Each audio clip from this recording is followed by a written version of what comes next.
Shalom Bapak Ibu yang terkasih dalam Tuhan.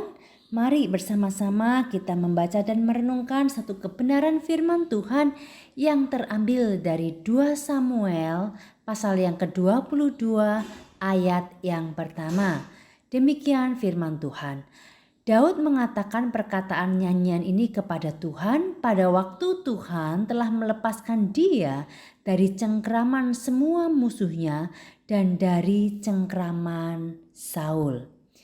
Saya ulangi sekali lagi Bapak Ibu. Daud mengatakan perkataan nyanyian ini kepada Tuhan pada waktu Tuhan telah melepaskan dia dari cengkraman semua musuhnya dan dari cengkraman Saul. Hal ini menarik sekali Bapak Ibu Saudara sekalian.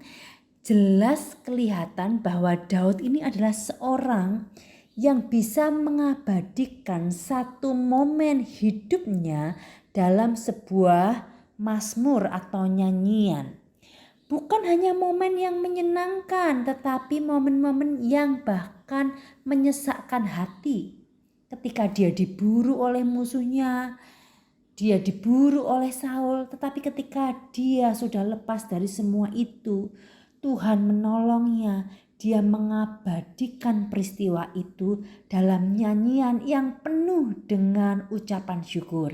Nanti Bapak Ibu saudara sekalian bisa membaca di ayat yang kedua hingga ayat yang ke-51. Di situ kita bisa melihat bagaimana Daud menceritakan pengalaman ini dan betapa rasa syukurnya melimpah kepada Tuhan. Bapak Ibu saudara sekalian, mungkin kita tidak seperti Daud yang sanggup merangkai kata-kata atau puisi yang indah di dalam tulisan-tulisan kita, atau mungkin kita juga tidak terlalu fasih di dalam menulis.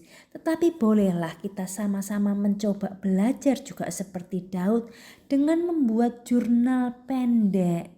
Bagaimana perjalanan rohani kita ketika kita mengalami pergumulan hidup, ketika kita sudah melewatinya, mari kita menuangkan catatan tentang bagaimana Tuhan menolong kita, bagaimana Tuhan melepaskan kita dari kesesakan ataupun kesulitan hidup. Bapak Ibu saudara sekalian, mengapa kita perlu menulis?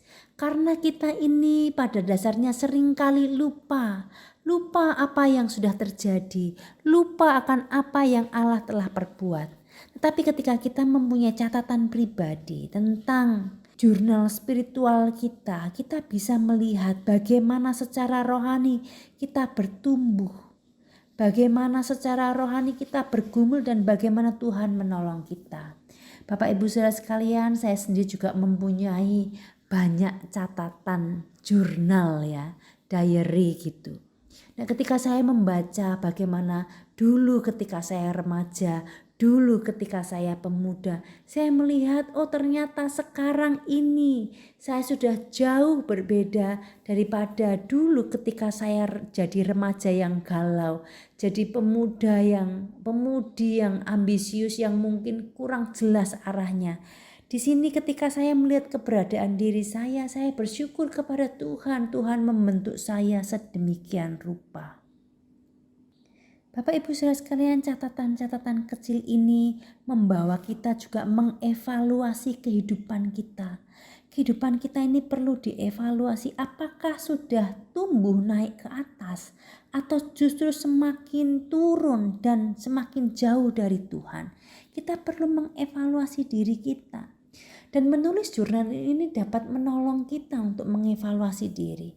Selain itu Bapak Ibu, menulis jurnal juga dapat menolong kita dari melakukan hal-hal atau kesalahan-kesalahan yang sama. Ketika kita menengok kehidupan kita teringat dulu saya sudah terjebak atau terperangkap pada satu dosa ini. Jangan sampai saya jatuh lagi di lubang yang sama. Hidup yang tidak dievaluasi itu hidup yang pastinya akan terus dan terus mengulang kesalahan yang sama. Tetapi ketika kita mau mencatatkan bahkan mungkin kegagalan-kegagalan kita dan bagaimana Tuhan menopang kita, kita akan melihat kebaikan Tuhan, kesetiaan Tuhan. Dan di situ akan dengan mudah kita memuji Tuhan. Dan kita akan terus bertumbuh di dalam pengenalan akan Tuhan. Bapak Ibu saudara sekalian, mungkin kita berkata, aku ini bukan orang yang suka menulis, aku juga tidak pandai menulis. Tetapi Bapak Ibu, kita juga tidak harus menulis dalam bentuk yang panjang-panjang. Nah, apalagi sekarang di zaman yang begitu canggih, yang begitu modern, kita ini juga mempunyai banyak tools ya. Salah satunya media sosial. Kita bisa menggunakan media sosial ini untuk membantu kita mengingat-ingat perjalanan kerohanian kita.